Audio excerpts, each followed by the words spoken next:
Hey guys, I hope everything's going good at school today.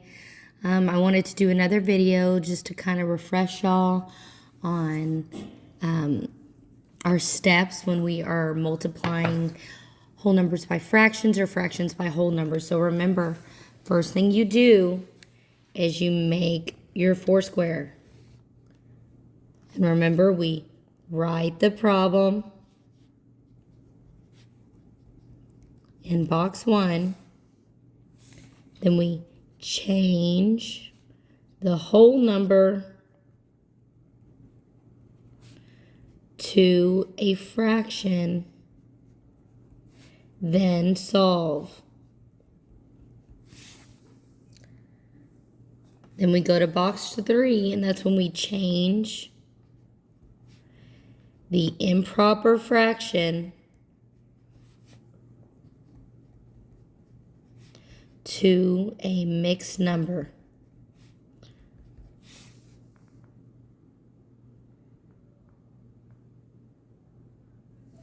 Then step 4, that's the one where at 235, we're going to go to 711.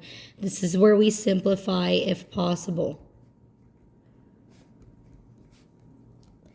So I have 2 problems I want us to do together. Make sure if you need to rewatch the video to clarify, you go back and do that. Remember, you can access this stuff at home too. Okay, first problem. We're going to do 8 times 4 over 5. So we wrote the problem. Now we're going to change that whole number to a fraction. Our whole number is 8. And remember, to change a whole number to a fraction, we just put it over 1. And that does not change the value. Then we're going to solve it. So it's now 8 over 1 times 4 over 5. And we solve straight across. 8 times 4. Take a second.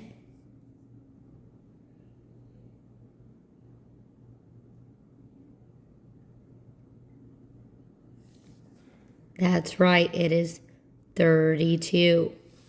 1 times 5. That's 5. So now I have 32 over 5. And this is where we change the improper fraction into a mixed fraction or a mixed number. Okay? So we're going to say, how many times does the denominator go into the numerator? Well, the denominator of 5 goes into the numerator how many times? You're going to count by 5s so you get as close to 32 as you can without going over. So 5, 10, 15, 20, 25, 30. That was 6 times. How much was left over? 2. Out of 5, we keep the same denominator. Write that 6 and 2 over 5 over here.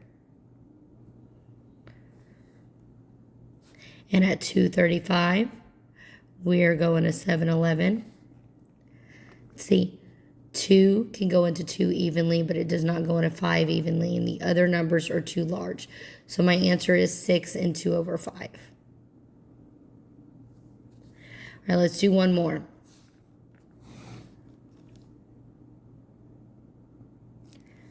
Let's do 3 over 4 times 12. So I wrote the problem. Now I'm going to change the whole number to a fraction and then solve it. So I've got 3 over 4 times 12 over 1. Remember, we just write it over 1 and it does not change the value.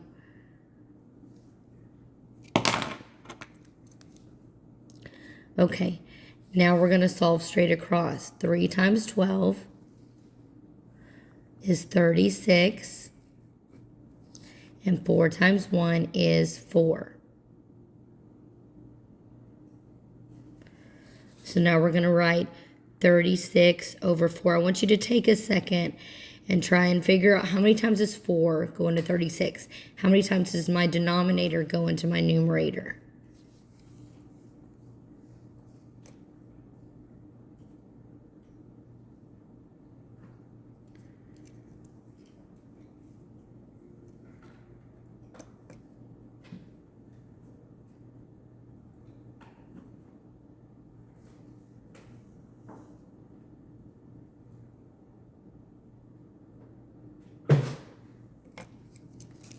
Let's write 9 times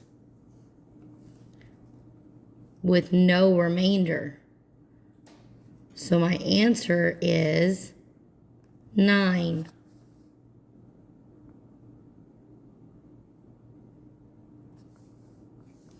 All right, guys. I want you to try your best on your problems today. All right. I'll see you in a few days. I hope you have a good rest of the week and be good for our sub, okay?